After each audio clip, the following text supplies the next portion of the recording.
everybody. Happy, a little early, Halloween when pumpkins are glowing and witches are seen. Only 7 days left until Halloween. Vampire. You being a witch. I'm actually going to be that on Halloween night, a witch. Alright, tell them bye.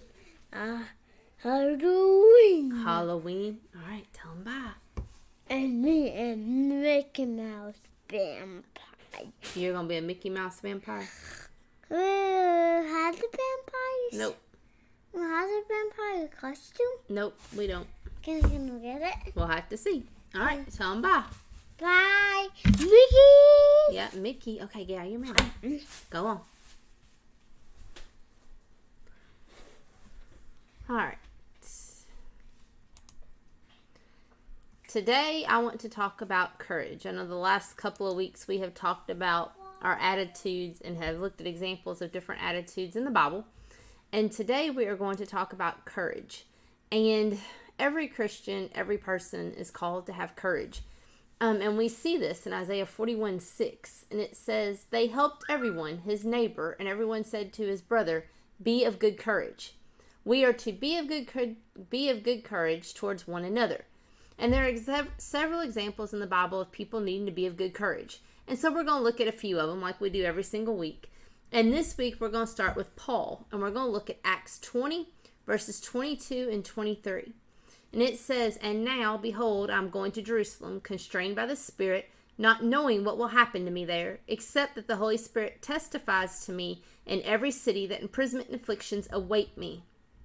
We see in these verses that Paul is on his way to Jerusalem. And he doesn't know exactly what is going to happen to him, but he has a good suspicion that afflictions await him. Does he stop? No. He keeps going. Did he back away? No. He had courage. We're going to stay in Acts. We're going to pick up later on, or at the end of this. And in Acts 28, verses 15, it says, "And the brothers there, when they heard about us, came as far as the Forum of Apis and 3 taverns to meet us. On seeing them, Paul thanked God and took courage." So we see in verses 22 and 23, Paul is starting out on his journey. He is starting to leave. He knows bad things await him, but he has courage. He goes. We see in Acts 28, he's finally arrived. When he arrives, who's there? His brothers. Brothers as in Christians, like we call each other brothers and sisters in the church. Not his physical brothers, like, not physical, his, you all know I'm thinking of, the mind has slipped me, but his church brethren were there, and they came, and they traveled far, to see him, and as soon as he saw them, Paul thanked God and took courage. That's what he did. He took courage. He thanked him. It gave him a renewed spirit. It gave him that boost he needed to continue this journey, because like we said, now he's here. The bad things are about ready to happen, and what better way to be greeted by people who love you, who care about you, to encourage you, to say, "Hey, we're here for you." They gave him the extra boost he needed to continue on, no matter what he's about ready to face. Are we like these brothers? Are we like the brethren there? Do we give the extra boost to people to get them to continue on, or do we hold them back? Are we that stumbling block that discourages them instead of encourages them? We need to be an encourager. Another great example is Queen Esther, and she had a great example of courage. She knew that going before the king without being called could result in her death, but she does it anyway. And we see that in Esther 4, verses 16.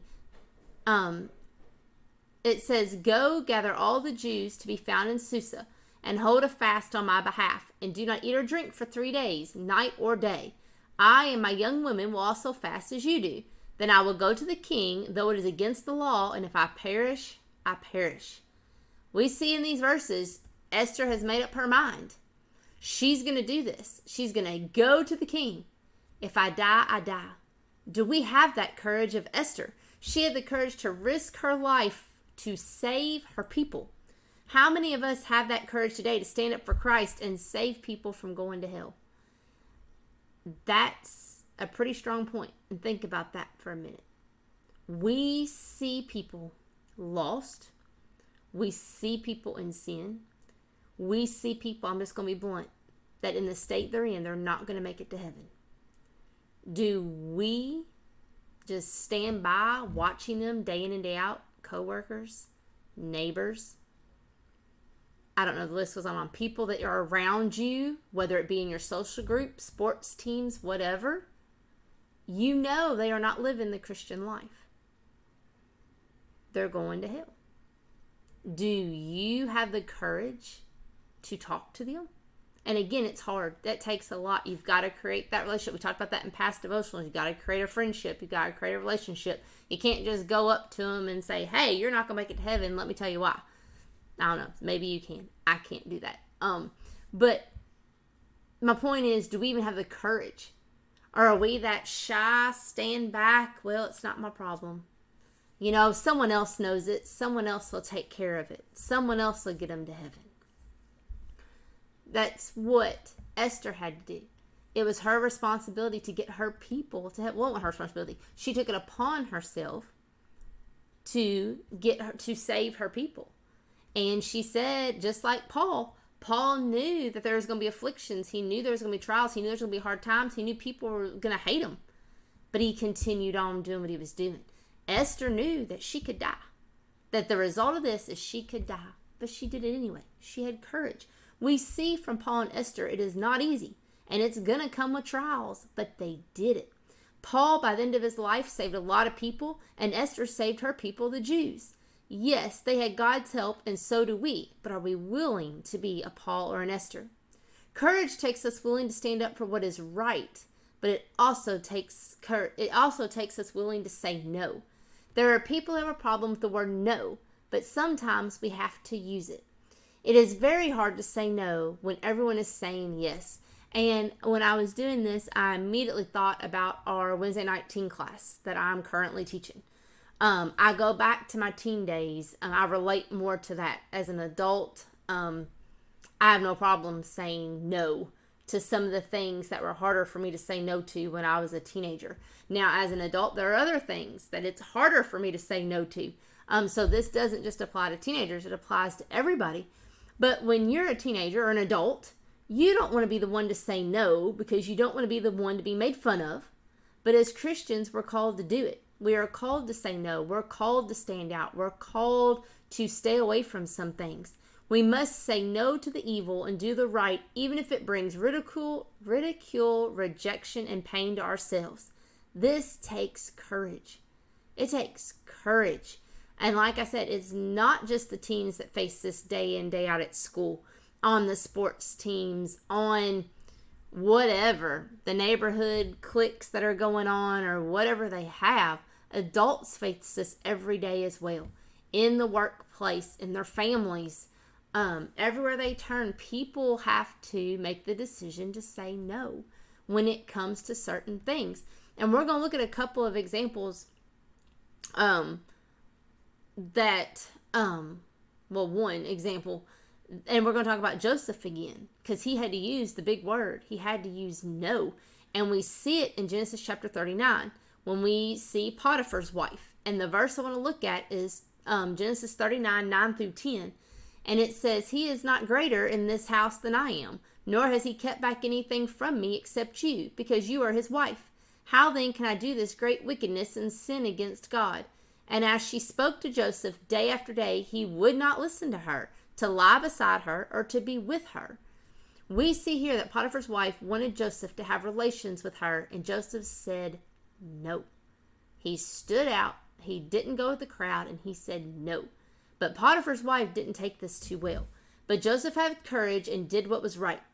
He finally had to flee, and he suffered in prison, but God exalted him later on. Again, we see just like Paul, just like Esther.